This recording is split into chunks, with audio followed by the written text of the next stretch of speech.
Bienvenue au jardin d'acclimatation du courtillage. Donc aujourd'hui je vais vous parler d'un petit arbre ou d'un gros arbuste qui s'appelle le néflier d'Allemagne. Donc qui produit des fruits qui s'appellent les nèfles. Donc c'est un petit arbuste qui peut aller jusqu'à former un petit arbre monté à peu près jusqu'à 6 mètres de haut. Si jamais il est greffé par exemple sur poirier franc, ça va lui donner plus de vigueur, il pourrait monter jusqu'à 10 mètres de haut. Mais globalement, c'est un arbuste qui va faire entre 3 et 6 mètres de haut. Donc c'est un arbuste intéressant parce qu'il donne des fruits qui sont comestibles.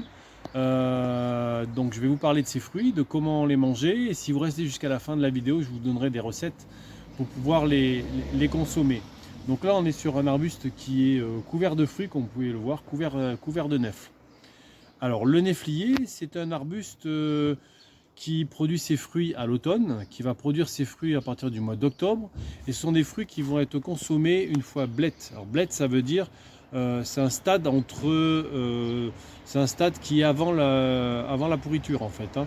C'est un stade où le fruit devient mou.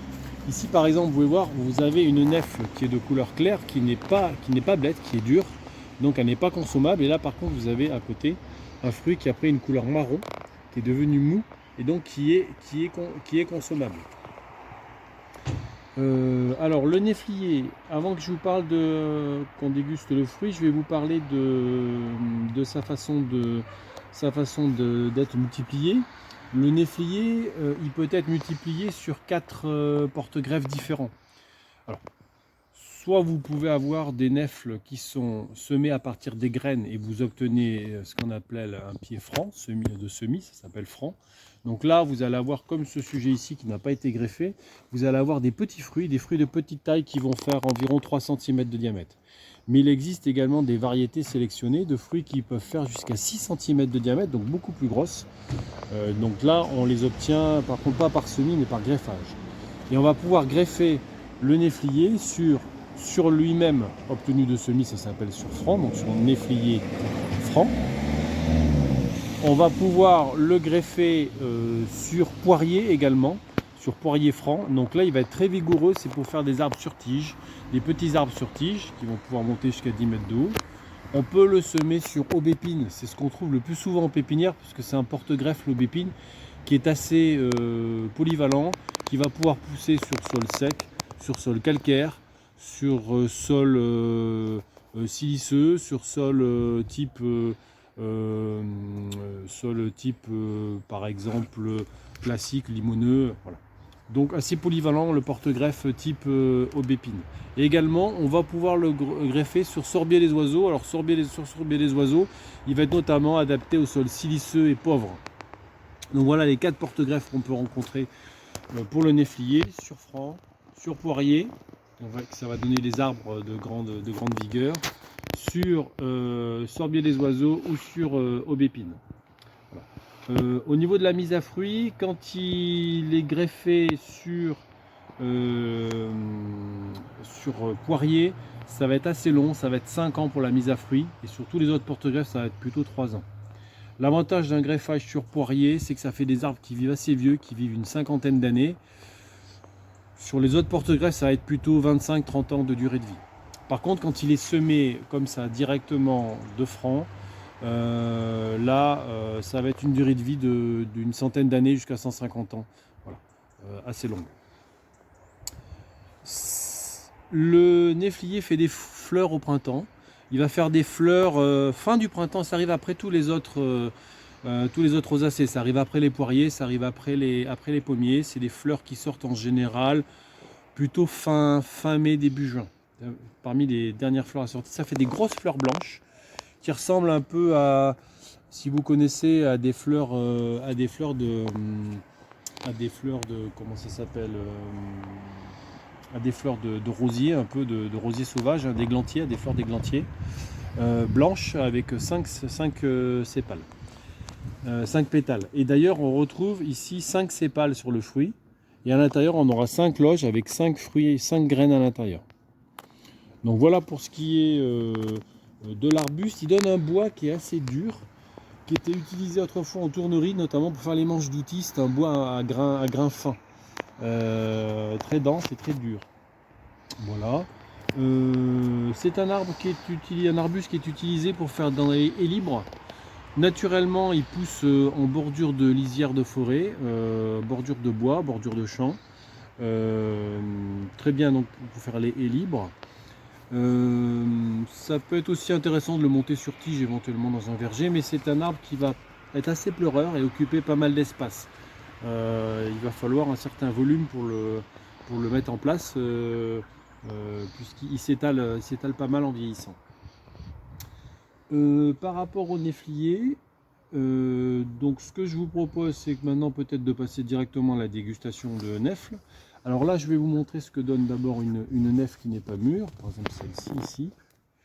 Vous voyez, elle est de couleur orange, et ensuite quand elle est mûre, elle va prendre cette couleur-là.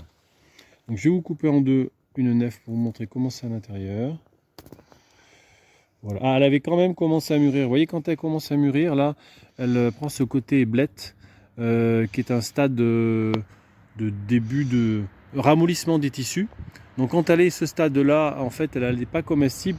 C'est assez astringent, c'est assez acide et c'est plein de tanins. Mais ensuite, les tanins vont se polymériser et donc on ne va plus les retrouver. Ça va prendre un goût assez doux. Donc là, on voit qu'elle est en cours de mûrissement. On va en ouvrir une qui est complètement mûre. On peut le savoir facilement en la touchant. En fait, c'est mou. C'est ramolli. Donc je vais prendre celle-ci par exemple. Je vais vous l'ouvrir en deux. Je vais le faire par exemple dans ce sens-là. Pour vous montrer à l'intérieur. Donc à l'intérieur, c'est marron. C'est une consistance un peu dense. Et il y a des graines qui sont logées à l'intérieur. 4 graines qu'on ne voit pas forcément ici. Qui sont logées à l'intérieur. Alors pour la manger, vous avez plusieurs solutions. Soit vous l'ouvrez en deux et vous portez à la bouche comme ça. Vous aspirez à l'intérieur et vous rejetez la peau. La peau est comestible mais c'est pas très agréable. Alors là, le stade de maturité est un peu avancé. Donc ça a commencé légèrement à fermenter. Donc c'est un peu trop tard. Là, on est au 25 décembre. C'est vraiment trop tard pour le manger. Je vais essayer d'en prendre un qui est un peu moins mûr. Celui-ci par exemple. Celui-ci là, qui m'a l'air un peu moins mûr. Donc je vous ai dit, on peut l'ouvrir, presser et manger à l'intérieur ce qui sort, comme ça, et presser ce qui sort. Donc là, le stade de maturité est un peu meilleur. Et dedans, on a, je vous disais, des grosses graines. Je vais vous montrer les graines. Voilà. Si on les rongeait au bout d'un moment, enfin à force de les manger, ça finit par devenir tout lisse. C'est des grosses graines de cette taille-là. Et ces graines-là, on peut reproduire la nèfle. On peut les semer, par contre elles sont très longues à germer. Alors il faut les stratifier pendant 2 ans. Ou alors il y a une autre solution, c'est de les couper, les scarifier, les couper légèrement. Parce qu'il y a un noyau très dur autour. C'est très très dur. Et donc il faut couper cette partie-là qui est dure. Et les mettre à gonfler pendant plusieurs jours dans l'eau et après on peut les semer. Mais si on ne fait pas cette opération là, faut quasiment les laisser 2 ans dans le sol ou 2 ans dans du sable de manière à ce que les tissus se ramollissent et que les graines arrivent à germer. C'est assez difficile en germination. Les professionnels passent les graines avec de l'acide sulfurique pour attaquer la paroi et faciliter ensuite la germination. Alors par rapport aux fruits, là vous avez un arbre sur lesquels les fruits tiennent assez bien. Moi chez moi j'ai une variété, donc ici on est dans le sud-ouest de la France, hein. On n'est pas au jardin du courtillage, on est du côté dans le Bordelais. Chez moi j'ai un néflier greffé qui fait des fruits doux de la taille. Ici je vois qu'ils tiennent très bien sur l'arbre, ils chutent très peu au sol. Par contre chez moi, la variété de néflier greffé que j'ai, elle est greffée sur aubépine et les fruits tiennent pas sur l'arbre. Dès qu'ils commencent à peine à mûrir, tout de suite ils tombent au sol. Mais là, je vois qu'ils tiennent très bien sur l'arbre. Alors, le néflier, c'est intéressant. Au niveau du goût, par contre, je ne vous ai pas dit au niveau du goût. Donc au niveau du goût, c'est un goût entre la compote de pomme et la compote de poire, qui serait un peu caramélisé, qui aurait un peu trop cuit, avec des notes de caramel. Et une texture qui est assez dense, qui fait penser un peu à la purée de marron, purée de châtaigne. Plus dense que la compote classique. Voilà. Et c'est un goût sucré. qui est plutôt bon. Ça a des propriétés intéressantes, c'est très riche en vitamine C, en vitamine B. Je crois qu'il y a aussi un peu de fer dedans. Il y a également des tanins, donc c'est une plante qui est intéressante. En fait, c'est à peu près les mêmes propriétés que la pomme, en plus concentré au niveau des sels minéraux. Alors je vais essayer d'en goûter une autre, peut-être par là. Bon. On peut les faire en compote. On peut les faire en compote. Alors en compote, évidemment il va falloir les passer au moulin pour enlever de ces grosses graines. On va pouvoir également faire des confitures. C'est assez bon, c'est assez doucereux comme goût. Moi j'aime plutôt. Et puis il y a de quoi manger, il y a quand même de quoi manger à l'intérieur. Donc c'est quand même un petit fruit intéressant pour vous. Voilà. À bientôt les amis.